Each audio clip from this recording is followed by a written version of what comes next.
డబ్బులిస్తే జీవీఎంసీలో ఎలాంటి అక్రమాలు అయినా సరే జరుగుతాయని మరోసారి రుజువైంది. సౌత్ జోన్ సిబ్బంది సహకారంతో నకిలీ జనన మరణ ధృవీకరణ పత్రాలు సృష్టించడం విశాఖలో కలకలం రేపుతుంది. తాజాగా దక్షిణ జోన్ పరిధిలో జరిగిన బాగోతం హాట్ టాపిక్ గా మారింది.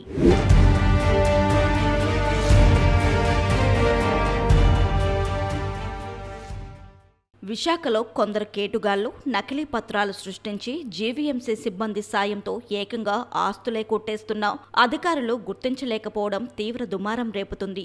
కేజీహెచ్లో 2013లో మృతి చెందిన ఒక వృద్ధురాలి పేరిట 2024లో మరో డెత్ సర్టిఫికేట్తో పాటు నకిలీ ఆధార్ కార్డును సైతం సృష్టించడం తీవ్ర దుమారం రేపుతుంది. నకిలీ పత్రాలతో ఆస్తులు అమ్మేసేందుకు ప్రయత్నించిన సదరు వ్యక్తిపై చర్యలు చేపట్టాలని అకేపలంలోని లలితనగర్కి చెందిన ఎం చిన్ని శ్రీదేవి అధికారుల్ని ఆశ్రయించారు. తన తల్లి పేరిట జరిగిన అన్యాయాన్ని సమాచార హక్కు చట్టం ద్వారా వెలికి తీయించారు. దక్షిణ జోన్లో ఇప్పటికే రెవెన్యూ, టౌన్ ప్లానింగ్ తదితర విభాగాల మీద పలు ఆరోపణలు రావడం తెలిసిందే.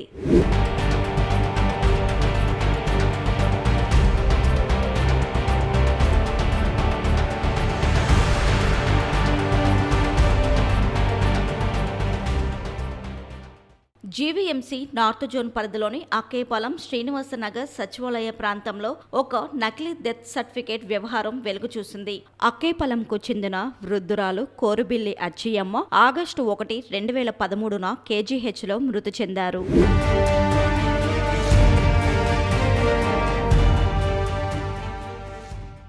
ఈ మేరకు జీవీఎంసీ సిబ్బంది అప్పట్లో డెత్ సర్టిఫికేట్ కూడా మంజూరు చేశారు. వాస్తవానికి అచ్చియమ్మకు ఎం చిన్ని శ్రీదేవి ఏకైక సంతానం. కానీ విశాఖ దక్షిణం పరిధి అల్లీపురానికి చెందిన కొంతమంది వ్యక్తులు అచ్చియమ్మ ఆస్తులపై కన్నేసి ఆమె 2024 జూలై 22న మృతి చెందారంటూ అల్లీపురం చిరునామాతో రికార్డ్స్ తారుమారు చేయించి నకిలీ డెత్ సర్టిఫికేట్ సంపాదించారు. అచ్చియమ్మ మృతి చెందిన సంవత్సరంలో ఆధార్ కార్డులు అమల్లోకి రాలేదు. కానీ ఆమె పేరిట ఆధార్ కార్డు కూడా నకిలీది సృష్టించేసి వేరే మహిళ ఫోటోను అతికించేశారు. కొద్ది రోజులుగా జనన, మరణ ధ్రువపత్రాలు కేవలం జోనల్ ఆఫీసుల ద్వారా మాత్రమే జారీ చేస్తున్నారు. దీంతో మరిన్ని అక్రమాలు జరుగుతాయని ఆందోళన వ్యక్తమవుతుంది.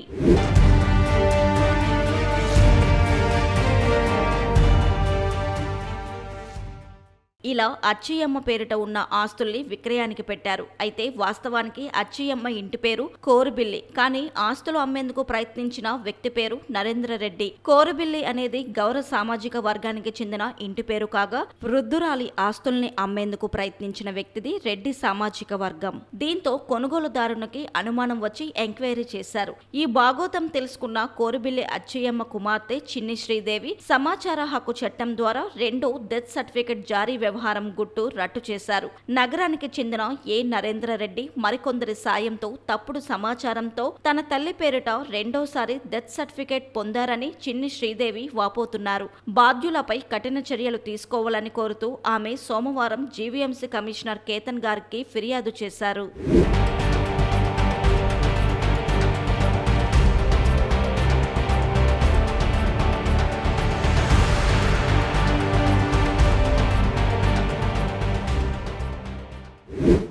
దీని మీద మా నోటీస్లోకి వచ్చిందండి. దీని మీద ప్రాపర్గా ఎంక్వైరీ చేస్తున్నాము.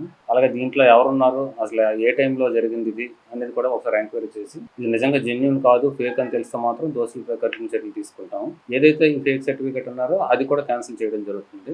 అసలు దోషులు ఎవరనేది కూడా దీని మీద పూర్తి ఎంక్వైరీ చేసిన తర్వాత మీకు డీటెయిల్డ్గా ఎంక్వైరీ కూడా రిపోర్ట్ కూడా సబ్మిట్ చేస్తాం.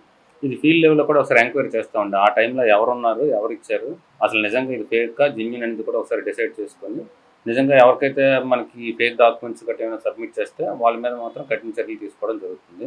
మేము కూడా ఫీల్డ్ లెవెల్లో ఒకసారి ఎంక్వైరీ చేస్తాం. దీని మీద ఎంక్వైరీ జరుగుతున్నది. ఇది ఎంక్వైరీ అయిపోయిన తర్వాత విచారణ జరిగిన తర్వాత పూర్తి రిపోర్ట్ ప్రకారంగా ఎవరైతే దోషులు గట్టని తేలితే వాళ్ళ మీద కఠిన చర్యలు తీసుకోవడం జరుగుతుంది. ఇంకా ఆ రిపోర్ట్ కూడా అడిగారు, ఎవరు చేశారో, ఎక్కడ సర్టిఫికేట్ ఇచ్చారు, దీని మీద ఎంక్వైరీ రిపోర్ట్ సబ్మిట్ చేయమన్నారు.